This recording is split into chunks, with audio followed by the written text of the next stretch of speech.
Good morning, dear students. Welcome to your science class. How are you all? I hope you all are fine. That's good. Okay, students, we have discussed our fifth chapter.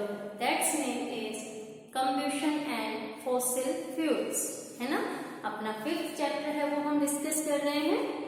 So, fifth chapter के अभी तक हमने अपने 2 lectures को पढ़ा, जिसमें हमने definition of combustion, है ना, conditions necessary for combustion discuss किया. अब जो कंडीशंस नेसेसरी हैं कौन कौन सी हैं? 3 कंडीशंस थी कंबशन के लिए. एक तो ऑब्जेक्ट या सब्सटेंस का कंबशेबल होना जरूरी है. दूसरा कि जो सपोर्टर फॉर कंबशन होते हैं उनकी प्रेजेंस जरूरी है. और सपोर्टर ऑफ कंबशन कौन कौन होते हैं? Oxygen and air. And third जो नेसेसरी कंडीशन है किसी भी ऑब्जेक्ट या सब्सटेंस की कंबशन के लिए, that is ignition temperature. Ignition temperature. What is ignition temperature? So the minimum temperature at which any substance burns in the presence of air. वो कम से कम टेम्परेचर जिस पर कोई भी जो कंबसिबल सब्सटेंस है वो एयर की प्रेजेंस में बर्न करना स्टार्ट कर दे, वो क्या होता है? Ignition temperature. क्लियर?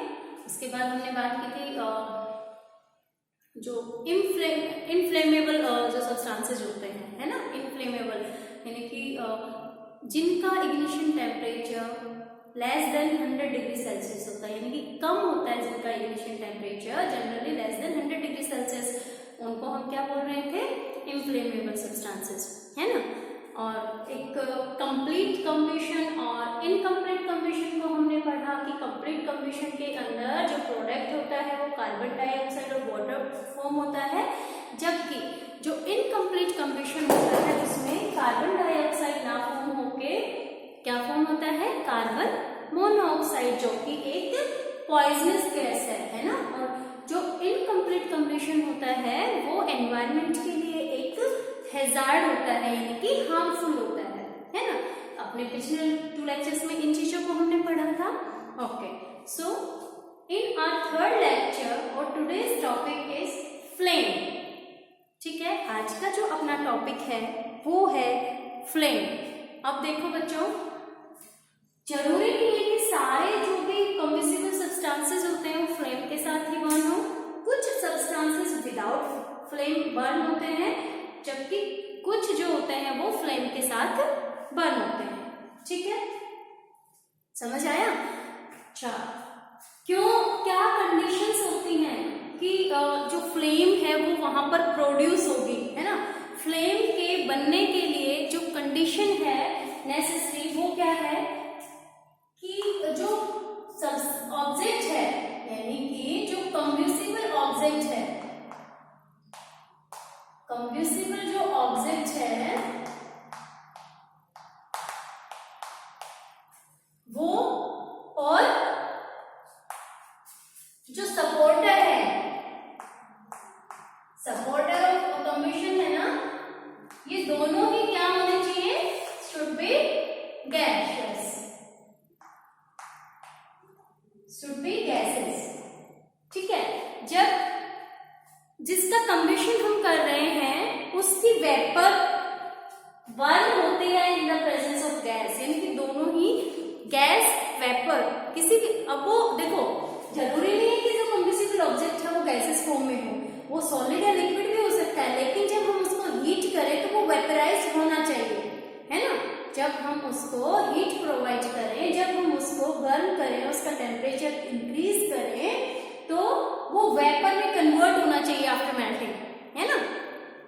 तो उसका क्या होगा? उसकी जो फ्लेम होगी वो वहां पर प्रोड्यूस होगी. ठीक है, आपको याद रखना है कि जो मस्ट है नेसेसरी कंडीशन है वो है कि फ्लेम का प्रोडक्शन तभी होगा, फ्लेम तभी बनेगी जब ऑब्जेक्ट जो है कंबशेबल वो और सपोर्टर दोनों ही क्या हो? गैसेस फॉर्म में हो. ठीक है बच्चों? ओके, देखो अब हम इस फ्लेम को कैसे ऑब्जर्व करें. ऑब्जर्व की हुई है, बस जस्ट आपको रिमाइंड कराना है. देखा है आपने candle flame, candle burning candle देखा है ना आपने? देखा है बर्निंग कैंडल? ओके, सो जब वो बर्न करती है तो एक फ्लेम बनती है। चलो देख लेते हैं। देखिए बच्चों, फ्लेम जो बनेगी क्यों बनती है, हम डायग्राम बनाते बनाते एक्सप्लेन कर रहे हैं कि जो फ्लेम है उसकी जो फॉर्मेशन हो रही है वो कैसे हो रही है ना। जब हमने कैंडल है हमारे पास कोई एक, उसकी जो विक है ना, विक जो होती है, थ्रेड होता है ना कैंडल के बीच में, सो उसकी जो विक है उसको जब हम बर्न करेंगे, ये कैंडल विक है ना, जब हम इसको बर्न करते हैं एक बर्निंग मैचस्टिक की हेल्प से, सो थोड़ी देर तक तो बहुत छोटी सी फ्लेम होती है, विक ही बर्न करती है ना, बट जब इसके नियर बाय का जो ये वैक्स होता है ये मेल्ट हो जाता है ना, थोड़ी देर जो विक बर्न करती है, सो ये जो यहाँ नियर बाय वैक्स होगा वो क्या हो गया, मेल्ट हो गया। अब ये मेल्ट होने के बाद ये जो वैक्स है ये मेल्ट होने के बाद क्या होगा, वेपराइज होगा और राइज अप होगा। अब हमने पढ़ा है, देखो ये कि कोई भी चीज गर्म होने के बाद, कोई भी एयर की हम बात कर रहे हैं, सो हीटिंग के बाद वो क्या होती है, राइज अप होती है ना, लाइटर हो जाती है, वेट कम हो जाता है, वो राइज अप होती है ना। ये वैक्स जो मेल्ट था ये राइज अप हुआ वेपर के फॉर्म में, और जो वेपर थी इस वैक्स की उसने बर्न करना स्टार्ट किया, तो एक फ्लेम जो होती है ना, उसकी फॉर्मेशन होती है। ठीक है, इसके बाद होती है एक फ्लेम की फॉर्मेशन। अब समझ आया, फ्लेम फॉर्मेशन तो समझ आ गई ना कैसे होती है। कि जो देखो सॉलिड थी कैंडल हमारे पास, लेकिन जैसे ही उसके विक को हमने हीट दी है ना, उसको हमने जलाया, तो उसके नियर बाय का जो वैक्स था वो मेल्ट हुआ, मेल्ट होने के बाद वो वेपराइज हुआ, और वेपराइज होने के बाद उसने एक फ्लेम की फॉर्म ली। ठीक है, अब ये जो फ्लेम बनती है इसके 3 डिफरेंट जो जोन्स हैं वो होते हैं, सॉरी 4 जोन्स होते हैं। अब वो कौन कौन से होते हैं, क्या होते हैं, उनको हम डिस्कस कर रहे हैं। ठीक है, सो जो फर्स्ट जोन होता है वो होता है non luminous zone. First zone जो है, देखो बच्चों, फर्स्ट जोन है वो कौन सा है, नॉन ल्यूमिनस जोन। ठीक है, इसके बाद सेकंड जोन जो बनता है वो अपना आता है, सेकंड जो जोन बनेगा that is luminous zone. Second zone कौन सा होगा, ल्यूमिनस जोन। ठीक है, थर्ड जोन जो होता है वो आता है डार्क जोन। ठीक है, कैंडल फ्लेम बनी कैसे वो हमने पढ़ लिया। अब इसके जोन्स, ये जो फ्लेम है आपने देखा होगा उसमें हमें डिफरेंट कलर्स नजर आते हैं। अगर आपने कभी कैंडल फ्लेम को ऑब्जर्व किया हो तो ध्यान से देखा है कभी कैंडल फ्लेम को, है ना, अलग अलग कलर नजर आते हैं। ठीक है, non luminous zone, luminous zone, उसके बाद आता है डार्क जोन, और आफ्टर डार्क जोन आता है जो सबसे नियर होता है अपने विक के, वो होता है जो बॉटम होता है ब्लू जोन। कौन सा है ये, ब्लू जोन। ठीक है, समझ आया, 4 जोन्स हो गए हमारे, है ना। ठीक है, नाम दे देते हैं चलो हम इनको, कौन कौन से जोन्स हैं। देखो, जो आउटर मोस्ट टॉप मोस्ट जो जोन होता है वो होता है non luminous zone. Non luminous zone. ठीक है, क्या होता है इसमें, कैसे कंब्यूशन होता है, उसको हम डिटेल में करेंगे। सेकंड जो जोन होता है ना, जो पेल येलो कलर में होता है वो अपना होता है ल्यूमिनस जोन। ठीक है, सेकंड अपना कौन सा है, ल्यूमिनस जोन। ठीक है, उसके बाद अपना आता है डार्क जोन। थर्ड जो होता है वो कौन सा है, डार्क जोन। ठीक है, इसको हम ब्लैक जोन भी बोल सकते हैं। डार्क जोन जो अपना होता है उसको हम ब्लैक जोन भी बोलते हैं। ठीक है, कंफ्यूज मत होना कहीं पर अगर ब्लैक जोन लिखा हुआ हो तो कैंडल फ्लेम में। ठीक है, और जो सबसे लोवेस्ट जो जोन होता है, सबसे इनर जो जोन होता है, इनर मोस्ट, वो होता है अपना ब्लू जोन।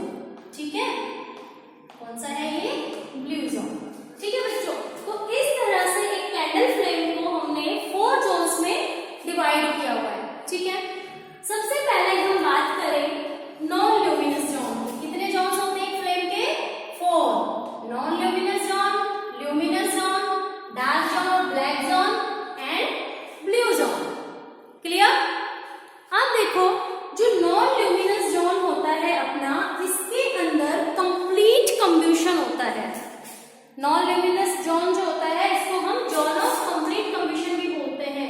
यहाँ पर कम्बिशन जो होगा वो कैसा होगा, कंप्लीट। अब आपको ये पता होना चाहिए कंप्लीट कम्बिशन क्या होता है, हम अपनी पिछली क्लास में उसको कर चुके हैं, है ना। जब कोई सब्सटेंस ऑक्सीजन की प्रेजेंस में बर्निंग के बाद कार्बन डाइऑक्साइड और वाटर में कन्वर्ट होता है, यानी कि प्रोडक्ट जो बनेगा वो कार्बन डाइऑक्साइड और वाटर बन रहा है, तो वो किस टाइप का कम्बिशन होता है, कंप्लीट कम्बिशन। तो जो अपना नॉन ल्यूमिनस जोन है उसके अंदर क्या होता है, कंप्लीट कम्बिशन, है ना। यानी कि जो सब्सटेंस होगी, जो वेपर होगी वो क्या होगी, कंप्लीटली बर्न हो गई, है ना। वेपर कंप्लीट बर्न हो गई और क्या हो गया, कंप्लीट बर्न हुई, कार्बन डाइऑक्साइड और वाटर की फॉर्मेशन हो गई। दूसरी इस जोन के बारे में कहें, this is the hottest zone. ये कैसा है, हॉटेस्ट जोन। फ्लेम का जो हॉटेस्ट जोन है वो कौन सा है, नॉन ल्यूमिनस जोन। कौन सा है, नॉन ल्यूमिनस जोन। दूसरा नाम इसका है जोन ऑफ कंप्लीट कम्बिशन, समझ आया। और सबसे हॉटेस्ट जोन होता है, हल्का सा ऑरेंज शेड इसका होता है, ठीक है। नेक्स्ट जो जोन है उसकी हम बात करें, यहाँ तक हमने फर्स्ट पढ़ा। सेकंड जो जोन था अपना ल्यूमिनस जोन, उसके बारे में हम बात कर लेते हैं। जो अपना ल्यूमिनस जोन है, देखो सबसे मेजर डिफरेंस जो अपना ल्यूमिनस और नॉन ल्यूमिनस में होता है वो होता है कि ल्यूमिनस जोन जो होता है उसमें इनकम्प्लीट कम्बिशन होता है। ल्यूमिनस जोन में कैसा कम्बिशन होगा, इनकम्प्लीट। अब इनकम्प्लीट मैंने आपको बताया था, यानी कि जो वैक्स की वेपर थी उसके कुछ कार्बन पार्टिकल्स कैसे रह गए, अनबर्न्ड, है ना, बिना जले रह गए, है ना। समझ आया, इनकम्प्लीट यानी कि कंप्लीट बर्न नहीं हुआ, तो कुछ कार्बन पार्टिकल्स इसके कैसे हो गए, अनबर्न रह गए, ठीक है। इसका कलर जो होता है वो कैसा होता है, पेल येलो कलर होता है। समझ आया, क्लियर। अब देखो क्या होगा, जो अनबर्न, इसका ऑरेंज से येलो कलर क्यों हुआ, ये yellow colour, pale yellow colour, कि जो अनबर्न पार्टिकल्स हैं वो शाइन करते हैं, व्हाइटिश हो जाते हैं वो, है ना, जिसकी वजह से इसका कलर पेल येलो हमें दिखाई देता है, ठीक है बच्चों।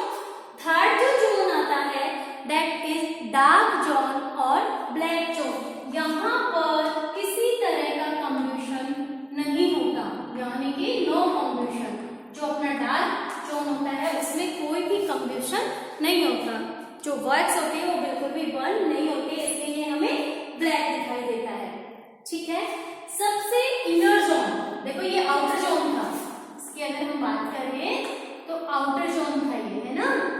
और जो ब्लू जोन है वो है अपना इनर जोन, सबसे इनर जोन ऑफ फ्लेम है ये, ठीक है। कलर इसका ब्लू होता है, और ब्लू कलर किसके कारण होता है इस जोन का, देखो वो हम बता देते हैं आपको। देखो ल्यूमिनस जोन में जो इनकम्प्लीट कम्बिशन हुआ है ना, वो पार्टिकल्स क्या थे, जो अनबर्न नहीं हुए, बर्न नहीं हुए, वो क्या होंगे, ब्लू जोन में वापस आ रहे हैं, है ना, और यहाँ बर्न हो रहे हैं, यानी कि यहाँ पर कार्बन मोनोऑक्साइड जो है वो उसका कम्बिशन हो रहा है, वो बर्न हो रही है ना। कार्बन मोनोऑक्साइड की बर्निंग के कारण इसका कलर जो है वो हमें ब्लू दिखता है, और ये inner most zone of a flame होता है, ठीक है। समझ आ गया।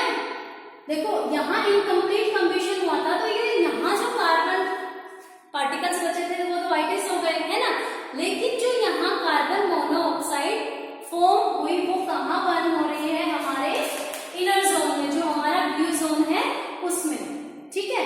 और इस जोन का जो ब्लू कलर है वो इसी कारण होता है, due to burning of carbon monoxide, ठीक है। अगर आपसे कोई पूछता है कि जो हमारा ब्लू जोन है या कैंडल फ्लेम का जो इनर मोस्ट जोन है उसका कलर ब्लू क्यों होता है, so due to burning of carbon monoxide. Clear बच्चों, समझ आ गया। आज हमने फ्लेम के बारे में पढ़ा, कैसे फ्लेम बनती है, कौन कौन से उसके जोन्स होते हैं, और कौन सी कंडीशन है जो एक फ्लेम की फॉर्मेशन के लिए नेसेसरी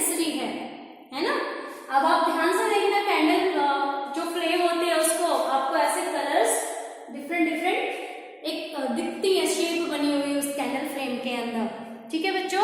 ऐसे ही मैचस्टिक जो होती है उसमें भी बन सकती है, बट मैचस्टिक क्या होता है, सिमिलर फ्लेम बनती है लेकिन उसको ऑब्जर्व करने का टाइम नहीं होता हमारे पास, है ना। जैसे ही हम उसको बर्न करने में छोटी सी होती है, फ्लेम बनती है ना, बट हाथ में होल्ड नहीं कर सकते हम उसको इतनी देर कि हम उसको काफी देर ऑब्जर्व कर सकते हैं। कैंडल फ्लेम को हम इजीली ऑब्जर्व कर सकते हैं, सेम ही बनता है किसी मैचस्टिक में भी। क्लियर? आई होप आपको समझ आया होगा। नेक्स्ट जो पॉइंट है इस चैप्टर का वो हम अपने नेक्स्ट लेक्चर में करेंगे। ओके, रिवाइज करना है वर्क को तब तक के लिए। Thank you, have a good day.